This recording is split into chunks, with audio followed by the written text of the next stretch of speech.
Okay. Right, welcome everyone. Welcome to Switzerland, to Ticino, to Lugano, and here to CSCS for this PRACE workshop. I'll give you just a little background on where this PRACE workshop came into this summer school. So there's a set of seasonal schools that PRACE has been giving now for the last 2 years. And it came around to our turn to have a summer school, and we were going to do a course on multi-core and many-core programming. And then we were talking with Intel from time to time, and we thought, you know, at some point this Intel mic architecture is going to come out. Let's be a little cheeky maybe and just see if this would be a good time to actually do something on the mic. And we had a very positive response.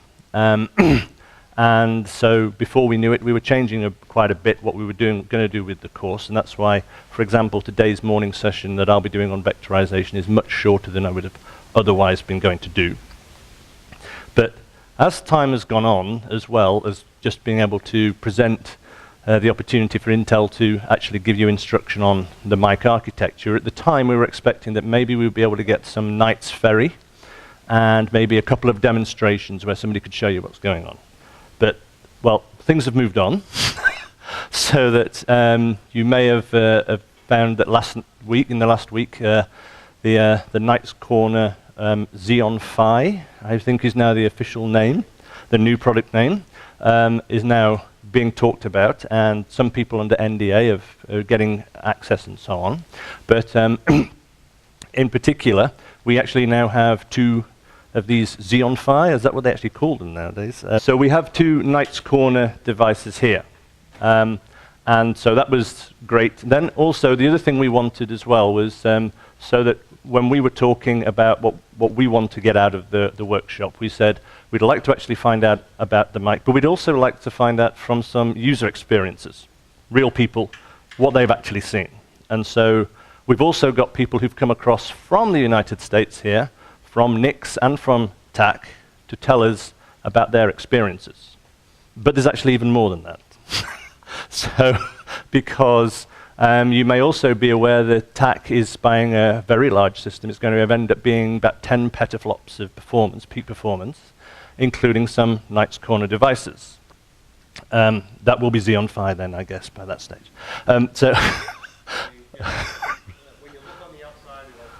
It'll have the stamp, yeah, exactly, Xeon Phi. So, but they currently have some test systems, and so Tommy Minyard here at the front has very graciously made it so that we can actually get access to another number of devices, the order of 6, did you say? 7. So actually there will be 9 of these Knight's Corner devices, and therefore we can actually have real hands-on experience, right? It's not just some instructions, some demonstrations.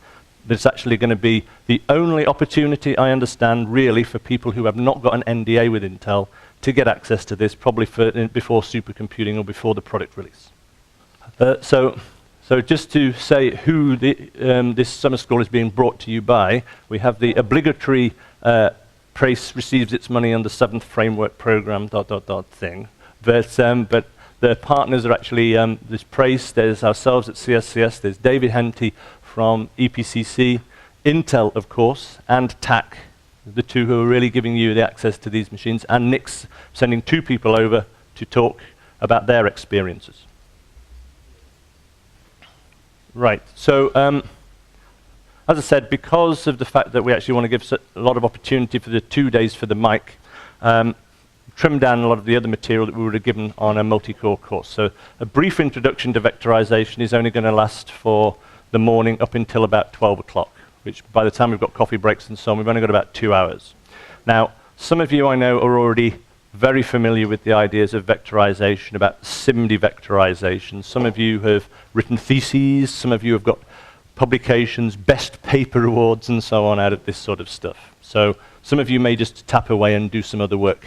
But it's very important that for those people who aren't really aware of the power of vectorization and what it actually delivers out of modern processors, that we get this message through that without the vectorization aspect, it's no point doing much of the rest of the parallelism. You lose so much of the power. So big machines of today, if we look at a set here, I'll begin with the PRACE machines, even though they're not the largest ones, because this is a PRACE workshop. Okay, so there you've got machines that are blue gene queues. There's standard machines out of x86-based systems, such as a Cray with AMD processors, Curie machine, and the Supercomputing machine that was just announced on the top 500 list at the last time. These are actually very powerful machines. We're talking about machines of about 3 petaflops, and Jülich will go to a blue gene queue shortly. And then we've got now a new number 1 on the top 500 list, the Lawrence Livermore Sequoia machine, blue gene queue, taking over from Riken's K machine, which was there from last time, about 10 petaflops, and then Blue Waters will be another one, and we've got Argonne's machine. Now, the thing that's common about all of these machines is that they're all using multi-core processors. There's not accelerators in most of these, although there's a little bit at Blue Waters. And so they all rely on the processor technologies that we've been moving forward with in recent years, lots of cores, but also short vector units. And if you don't use the short vector unit, then you won't get any performance. Now, to give you an example, if we were to look at something like Blue Gene Q or Riken's K machine, then they're getting about 8 flops per cycle on those things. And that's because of this vector unit. If you didn't have that vector unit there, then even if you've got a multiply add, you have to divide by, say, 4. So their performance would then be nowhere near the 10 petaflops, nowhere near the 20 petaflops. It's just like throwing away a lot of the cores. So we want to actually deliver that sort of performance, then we have to actually do the vectorization. And that's because we've actually had a multi-dimensional way of growing machines in recent years, because scientists want this more computing power, more floating point power. And so we've added more processor sockets onto machines. To give you an example, the Jaguar machine at Oak Ridge was originally about 5,000 sockets, and now it's at about 40,000 sockets. Sorry, it was before it was downgraded effectively in preparation for GPUs being added. So that's one way we've been doing it. Then there's more cores. You've seen multi-core as well, but also the increasing cores getting more powerful, and this is being delivered by these short vector units. So we know that clock speed increases over. We therefore now have to add these short vector units and get good performance out of them if we want to get good performance overall in our applications. And it's sort of like an unspoken powerhouse. We all see the increasing number of cores. When you log onto a machine, you can do on a Linux machine cat proc CPU info and see, oh yes, I've got lots of nice new things. And there's attention therefore needed on threading techniques or other ways of getting the power out of those cores, because scalability limits on MPI for many applications do exist, whereas for threading you can get a little bit further. But interestingly, if you look at the number of cores, the flops that we get from the vector units have actually been growing at a similar sort of rate. So over the last many years, we've gone from having 1 core to 4 cores to 8 cores, for example, but also having 1 flop per cycle, 2 flops per cycle, to 8 flops per cycle, and beyond.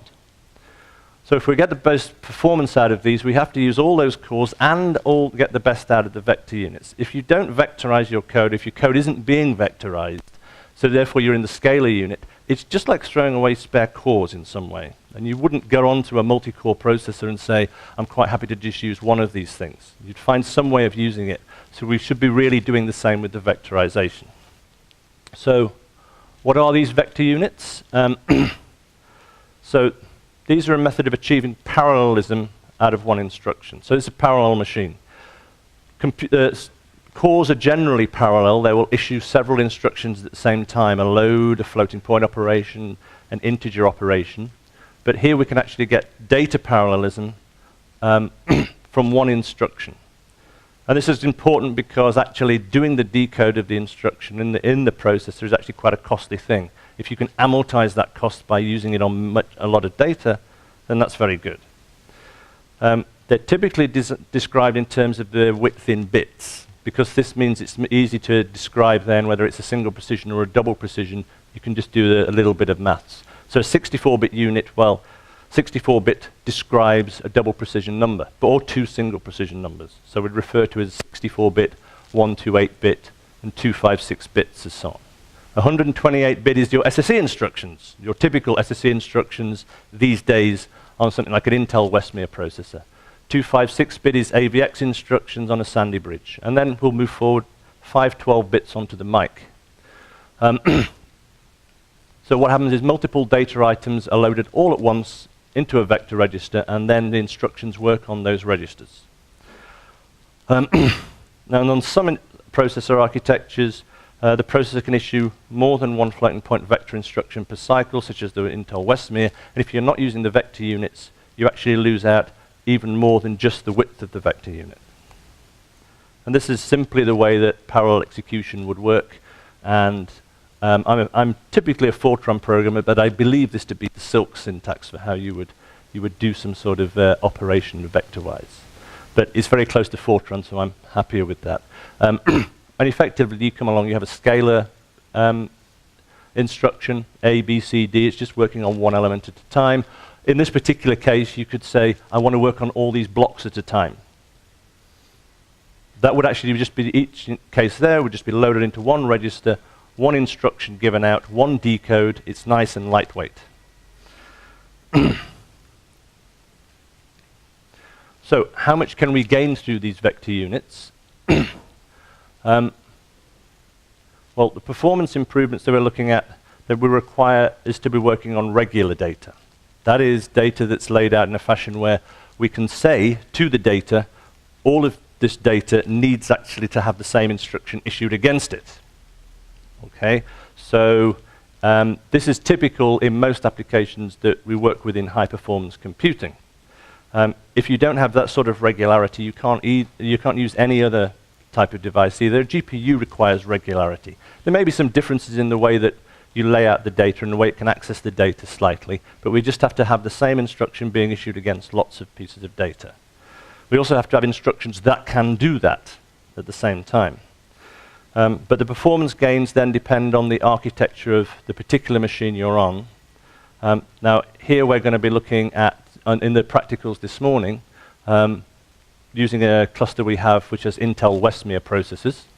The practicals are very simple, but should expose to you some of the issues that we're looking at with vectorization and the performance gains you can get. I'll just introduce at this time a distinction, because you should hear this over the next couple of days, between big core and little core. Okay, so this is particularly what Intel have been describing, big core being something like a Sandy Bridge processor, and little core, the cores that are on the mic, to distinguish the two. So how do we get access to these vector units? So there are a number of different ways. You could program directly in assembly language, but most people aren't going to do that. But maybe some library developers would.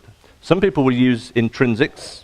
Certainly there's one person in the middle of the room I know definitely will be playing around with intrinsics on this, which is like doing it with assembly language, but you remove some of the complexity of having to worry about necessarily what register name and so on you're getting. You just know you're going to get the instructions you require. We can use an auto-vectorizing compiler, and that's what we're really going to look at today. You could also use language structures or languages themselves that can expose those short vector units. So, for example, a type like a float4 or something similar that maybe people have used in GPUs as well, that you might be able to use from a language such as OpenCL. But one other message is that if you see somebody else has already written a library, an auto-vectorized library, sorry, not an auto-vector, a vectorized library, then you should look at using that. For example, nobody really should be ever writing their own matmul unless it's a highly specialized, really small or something special. Most of the time you go along and you grab a vendor-provided BLAS or similar. So as I said, we're going to be looking at the compilers and what they can do and what they can tell us, the auto-vectorizing compilers. And so they're just able to take loops in serial code and identify whether or not this is a good target for vectorization. It's not just as simple as just looking at one loop. Normally there'd be a lot of loop transformations, triply nested and higher nested loops. The compiler will use all sorts of techniques to actually be able to say, this is something that I can identify as vectorizable. Sometimes it might identify something as vectorizable and not vectorize it because it says it wouldn't be profitable. But it has a lot of scope, and it means that we can get parallelism even though we've written a code that's a serial code. Effectively, it's going through the set of instructions, and the way we wrote it was to go one at a time, and the compiler can find a way of saying, well, actually, I think you can do more than one at a time. And then you have to have the appropriate instruction set for the architecture, so typically people would look at SSE and AVX, but you may get access to a Blue Gene Q and have the quad Hummer, for example. And so we're going to demonstrate the power of auto-vectorizing compilers about now. Okay, so the first of these examples is really quite simple. It's just a simple vector addition. Okay, so we're just going to see what speed up we get from a very simple vector addition. So I'd like you to try with GCC and ICC, or G-Fort and I-Fort. The different commands are with GCC there. We're having the OpenMP, by the way, just because I want the timer from OpenMP. There's no OpenMP in these things. With O2, which doesn't vectorize by default, and then with the F-tree vectorize, which does. On the other hand, with ICC, it's the other way around. It does vectorize by default, and we have to switch it off. Okay? So if you can just go through the simple DP and simple SP examples, see what the timings are. We're also going to look at the actual value that gets put out at the end. Is it different between vectorized and non-vectorized codes? And then play around with the vec size and iterations, and just why did we actually pick vec size being 1,000 in this case? A couple of demonstrations where somebody could show you what's going on. But, well, things have moved on, so that you may have found that in the last week, the Knight's Corner Xeon Phi, I think is now the official name, the new product name, is now being, so there's a set of seasonal schools that PRACE has been giving now for the last 2 years. And it came around to our turn to have a summer school, and we were going to do a course on multi-core and many-core programming. And then we were talking with Intel from time to time, and we thought, you know, okay. Right, welcome everyone. Welcome to Switzerland, to Ticino, to Lugano, and here to CSCS for this PRACE workshop. So I'll give you just a little background on where this PRACE workshop came into. This summer school session that I'll be doing on vectorization is much shorter than I would have otherwise been going to do. But as time has gone on, as well as just being able to present the opportunity for Intel to actually give you instruction on the mic architecture, at the time we were expecting that maybe we would be able to get some Knight's Ferry, and maybe at some point this Intel mic architecture is going to come out. Let's be a little cheeky maybe and just see if this would be a good time to actually do something on the mic. And we had a very positive response. And so before we knew it, we were changing quite a bit what we were going to do with the course, and that's why, for example, today's morning